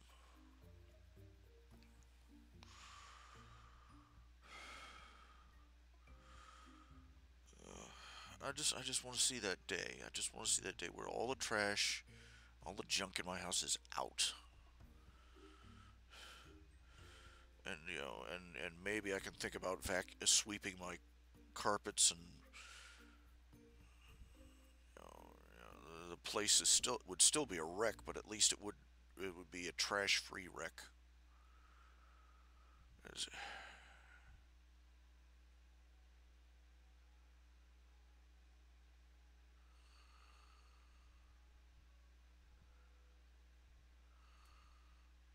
I figure it would cost me at least $100, $200 to pay these even these professional companies come in just once and clean all this crap out. It's insane what you have to pay to get your lawn mowed around here. Shouldn't cost you more than 20, $30. Well, you have to lay out. I forget how much every month with some of these companies where you can corner them.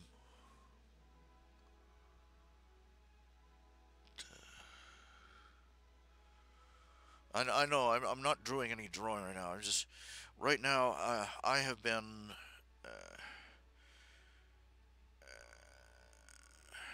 I have not been able to get any good sleep the past week or so because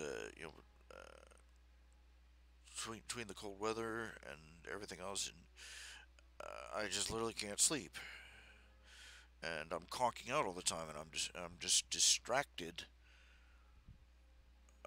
by everything. I can't focus on anything.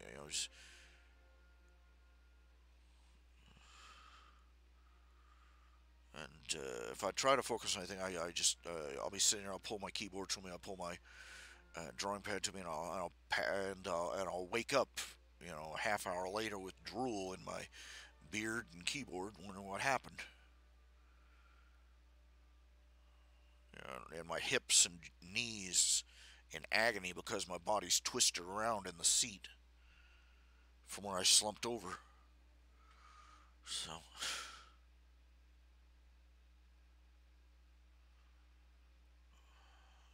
if I could just get my house clean,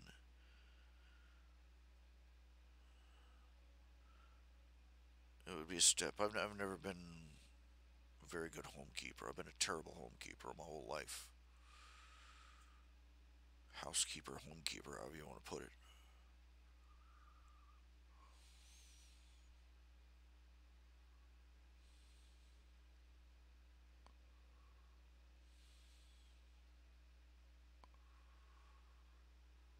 So,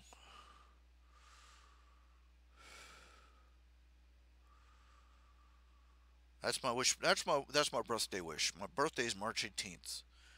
So if y'all ever decide you want to buy this poor pathetic slob a birthday present, just pull your money together and hire those people from hire someone. I'm talking like remember that TV show Hoarders. Hoarders. It's kind of that bad. So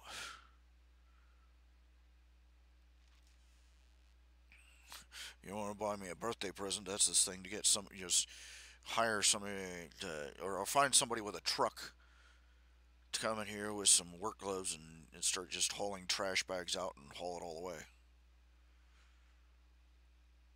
At one point, the girl that I used to have here that used to do odd jobs for me, a couple of times I had her fill up every trash can out there. I've got like 5 trash cans sitting out in front of my house. She filled up every one of them, and still there are piles of trash left. It's this is the horrible truth of the guy on the other side of the screen. Okay, I've reached a point where my body's a wreck, and I can't even keep up with my own housekeeping needs. God forbid if I was. God help me if I was ever married, and I had to help my wife trying to clean the house. Because no matter what, it'd be like all credit would go to the woman. It would be all credit would go to her, to the little lady, whoever she might have been. Because I can't even hold a one-room apartment together, much less a full house.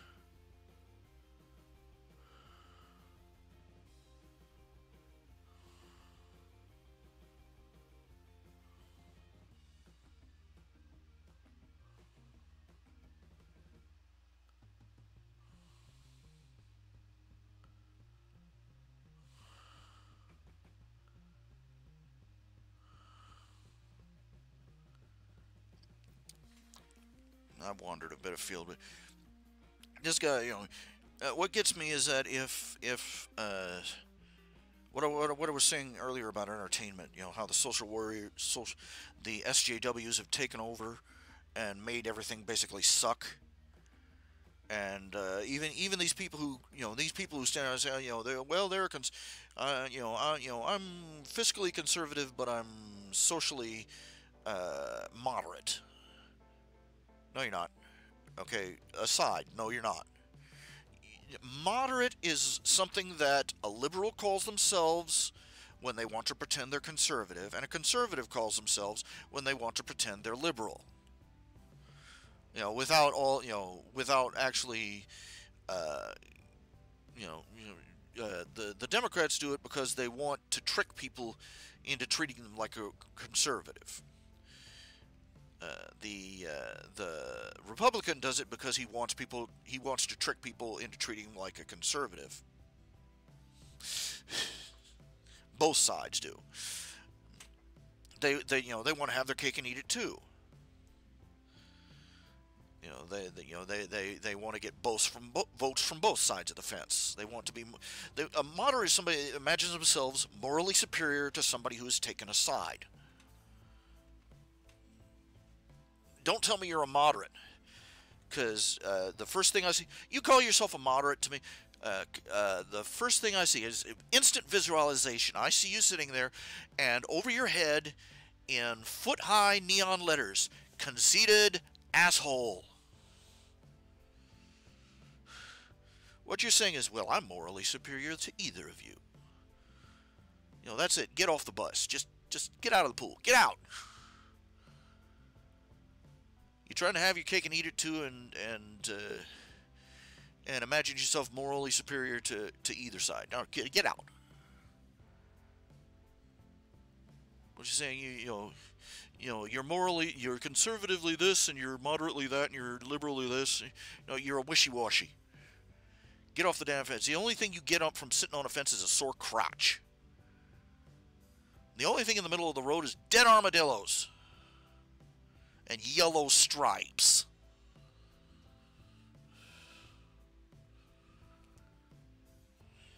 And no, you cannot be an economic conservative and be socially liberal.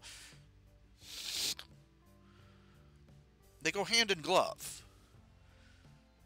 You cannot, your economic and political, your policies in one area, your beliefs in one area are going to inform and influence all your decisions in the other.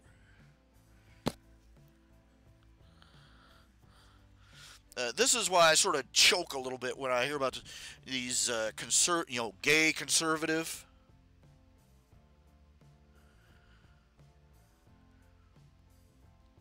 You just rejected one of the basic fundamental building blocks of the human species as a civilized race, okay? The foundation of the family, okay? Man, woman, offspring. Whether you're an whether you're a Bible thumping conservative Christian or a fedora wearing atheist, atheist evolutionists, it goes back to that. Either you believe that man evolved from monkey tribes, or you believe he was made from the mud and given a wife made from his rib. Either way, that was the start of humanity, the family. And either way, it is in the innate nature of humanity.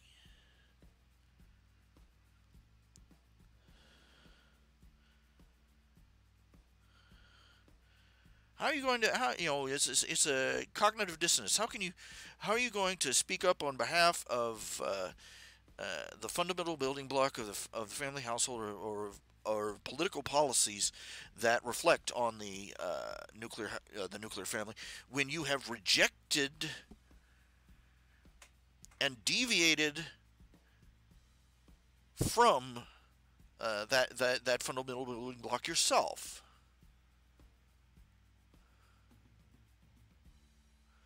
All you're doing is saying, "Oh, this moral principle is excellent for everybody else, but not for me."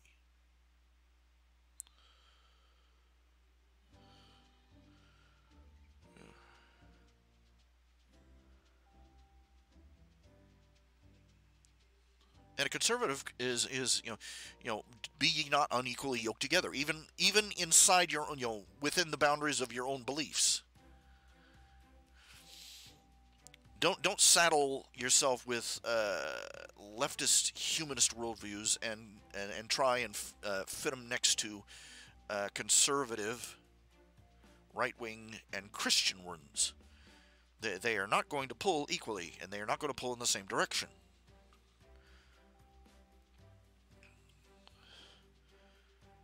Trying to do that it's like, imagine that one day Queen Elizabeth announced that they were switching from driving on the left side of the road in England to driving on the right.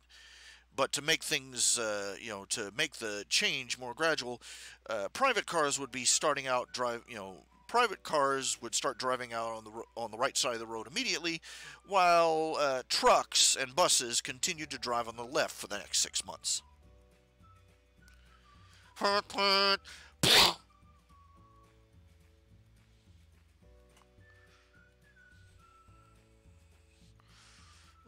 They've already normalized homosexuality to the point that you can't even question it.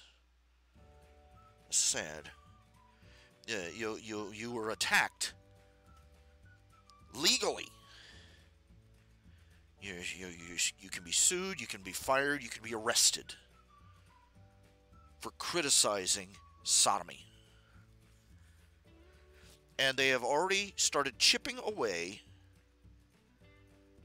at pedophilia. Now, like I've said before, my money would have been on bestiality getting through the door before pedophilia did. Because even in our society, criminals in prison get viciously outraged at child molesters, to the point that they have to be kept in a separate cage just to keep them from being killed.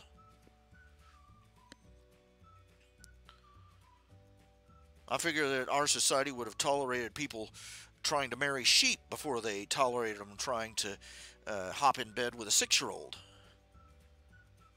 Just to show you just how wrong you can be. Here's a thought for you about the southern border, all these people pouring.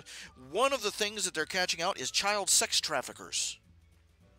You don't hear about that in the mainstream news. You have to go digging for the information. I think it was something like 10,000 people who were smuggling children across the border for illicit purposes, to put it mildly, just last year, that they caught.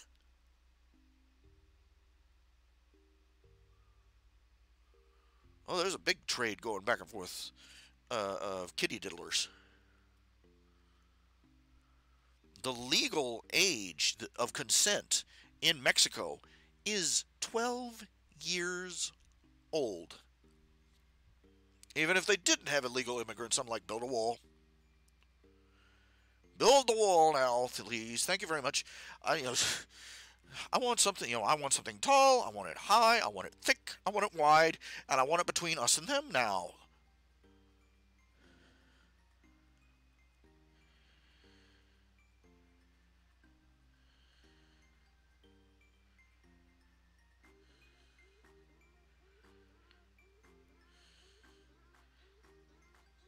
He's like, what the hell, Speedy Gonzales?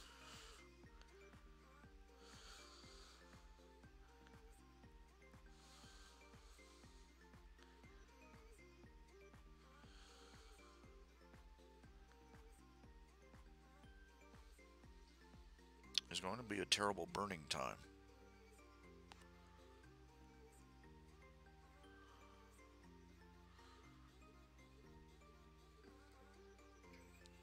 America's economy. I've talked about this before. This is whether you're looking at ignore the ongoing collapse of social mores. Ignore the growing gullible acceptance of more and more socialism in our country. It's like, my God, you show these people footage from Venezuela. It's like in one ear, out the other. Yeah. And ignore all the moral, political, and social science. Even if the only thing you're looking at is our nation's finances, or our money, the American dollar is hurtling towards a collapse of epic proportions. No matter what you're looking at, the clock is ticking, and it's ticking really, really loud at this point. Absent some form of miraculous intervention, and I do mean literally, just about literally miraculous, America is going to suffer a tremendous collapse, socially, economically, militarily, however you want to look at it, all at once. How soon? I don't know. But it's closer every day, and it seems to be accelerating. When that happens, the low-level persecution of Christians in America is going to turn, it's going to explode out into, from lukewarm persecution to blaze, red-hot flaming. Because the first thing that the unwashed masses are going to do is they are going, whatever catastrophe has befallen us, they will they will shift the blame on the Jews and on the Christians. The Jews, because why break if it ain't broke, don't fix it. Why not? Why switch things up that worked so great in World War II for people like them?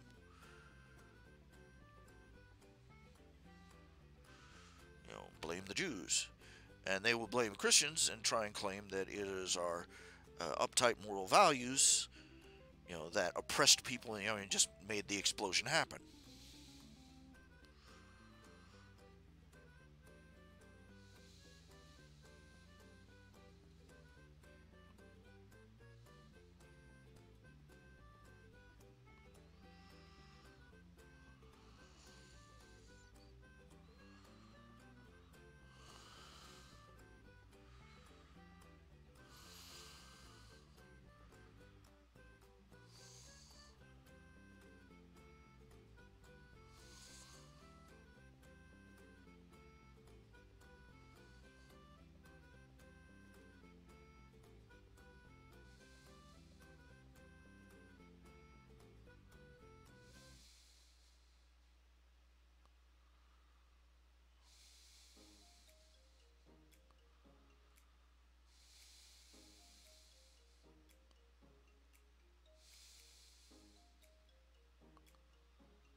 will it be, will it be Ragnarok? Will it be Armageddon? Well, every time it happens, somebody's convinced it is. I mean, uh, you can be fairly certain that a great number of people believe that the end was nigh when Hitler rose to power.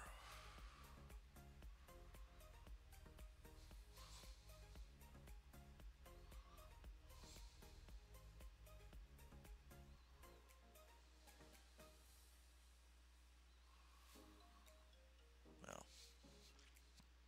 every time the world has gone through a travesty or tragedy or crisis, there have been great numbers of people who believed it was the end times. That doesn't make it true. Like after America's collapse, could the end times could come, or God could tarry for another 1,000 years. Let us stew things over and try again for a little bit.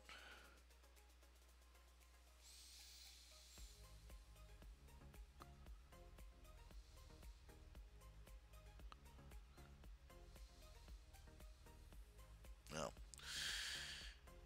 I'm sure that was all just fun and games for all you to listen to. Now,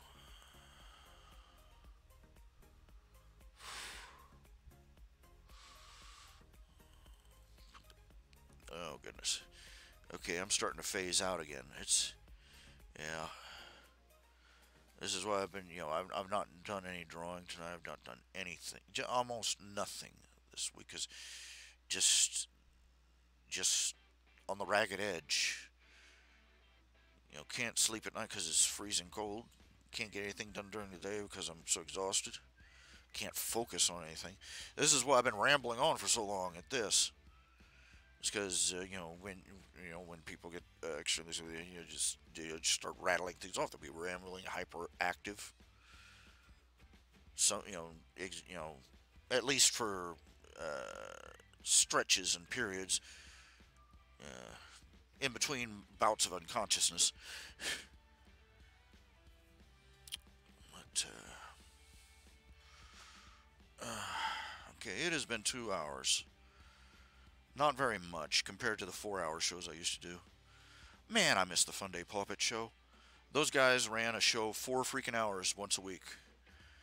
And they kept it lively, they kept it fresh, they kept it funny. They used lots of puppets. I'm tempted to get a puppet. I'm tempted to either get a puppet or get one of those lip-reading, those CGI heads that moves its lips along with your voice. I'm wondering if I can get one that doesn't need a web camera to work, because I think mine's broken or missing. And if I can get one that can just move its lips along with with my voice, I'd use that. It'd be fun though. I'm going to look into it. Just to change things up, just so you don't have to keep looking at this slideshow all the time. I'm sure all these drawings are cute, but you're probably sick of seeing them as much as I am. 40 years, 20 years of drawing. Just about. Well, 18. And there they are. 19. I don't know. 20. We'll go with 20. Am I bid 21? 21, 21. Go. Sold American. But, you sold Chinese. America got no money left. But, okay. We'll, yeah.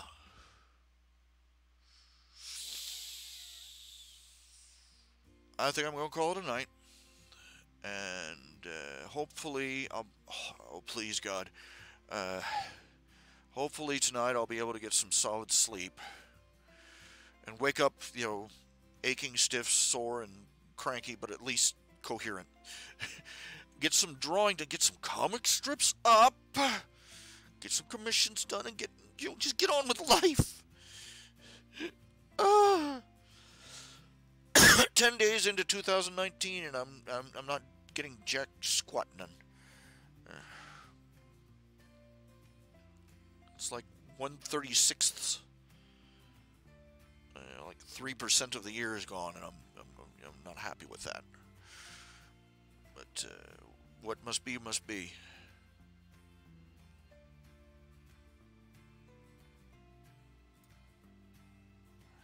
So, I think I'm going to call it a night. Hold off some things I wanted to blabber about until tomorrow, so I have something to talk about then. Always leave the audience wanting more, and I'll catch y'all later. Y'all take care of yourselves. So thank you for tuning in. Thank you for tuning in. If you'd like to make a donation or make a pledge, go to www.rhjunior.com. You can also check out my archives of artwork and so on and so forth and find the links there to other stuff that I've done. You can also go to www.patreon.com/RHJunior for still more stuff. And, well, other than that, I'm going to have to call it a night, say goodbye to y'all, and wish you all a good night. God bless, and take care of each other, all right?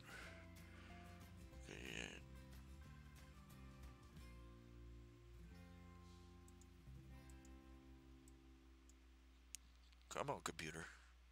There we go. And this has been another broadcast of Spleen Squeezins.